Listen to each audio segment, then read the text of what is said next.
Hello, my name is Hasna and I am the Racial Justice Advisor in the Diocese of Winchester. Now, throughout this season, we are going to be curating some interviews with our UKME GMH clergy to celebrate racial justice in our diocese. So I love people.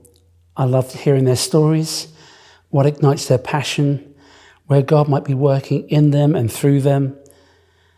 Part of one of my roles, I work as a chaplain at Southampton Hospital, one day a week. It's where I get to see and hear people's stories. And sometimes those are not feeling very well, those are not in a good place. Some seeking reassurance in prayer, forgiveness, or just a listening ear. It keeps me grounded, and it's knowing that God is close to those who are in need. I live and work through the lens of a theology where I believe God is a God of second chances. God's love is for all of us, for his creation, for all his people, regardless of who they are, regardless of their colour, regardless of their faith, regardless of where they might be.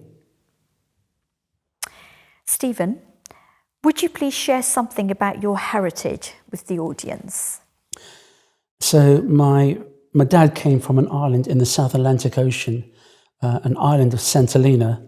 It's a part of the British colonial islands back in the 1700s. It's an island where Napoleon Bonaparte was exiled. And my dad came to the UK in the 1950s for work. It wasn't until I started researching my family history on my father's side and hearing the family story that we were given the name Bennett, which derived from a slave master of that island. So on my mother's side, my mother was born in Manchester, but on her father's side came from the Isle of Wight.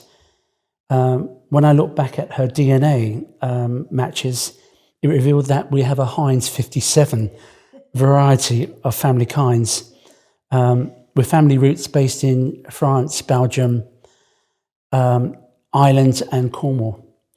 When my parents got together in the late 1950s, they faced a lot of criticism, a lot of ridicule, perhaps you might say racism, especially for my mum being white, a woman married to a man of colour.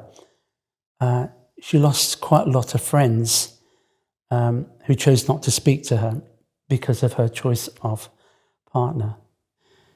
According to my family DNA, on my father's side, our heritage indicates my family are from the southern region of Asia, southern India.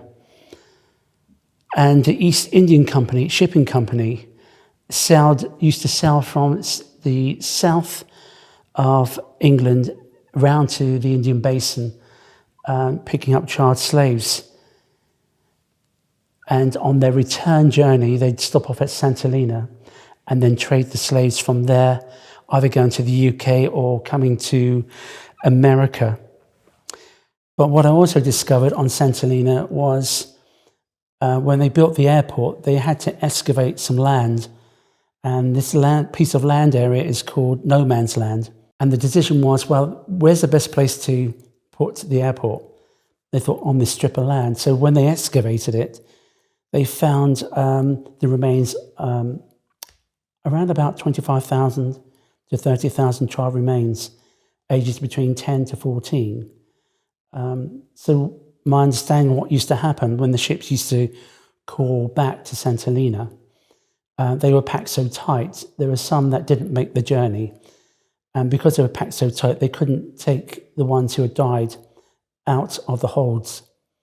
So when they unloaded the ships, they unloaded those who died and took them up to the mass grave. How do we, as a church, move forward knowing what we know about the church's history of slavery? I'm not really sure how to answer that, really. But I do think there needs to be some kind of acknowledgement of our past wrongs, our past wrongdoings, especially for the thousands of Indians, Malaysians, Indonesians, West Africans that have been displaced for over 200 odd years, displaced around the world because of slave trafficking, for the exploitation and greed of the elites of that time. So I think it's important that the debate needs to continue. Otherwise, it just gets swept away. What I'm saying is, I guess, we can't change our history, but we can change how our attitudes and our approaches today. I believe that within our Diocese of Winchester, Racial Social Justice Group have been working really hard to bring about a change of heart and minds within our churches, our communities, and our schools, challenging the racial inequalities, working to bring about the equality of people at all levels in our church. But I guess there is still some work to do, especially when we think how our society is seen at this moment in time, how we see our race, how people of difference are seen as a threat, which they're not. As a church and as a body of Christ made in the image of God, I believe we need to be a voice of reason. And this is the message of the church. Yes. That we are all accepted, regardless of colour, creed, religion. Thank you so much for your time. It's been a pleasure to talk to you. Thank you. Thank you.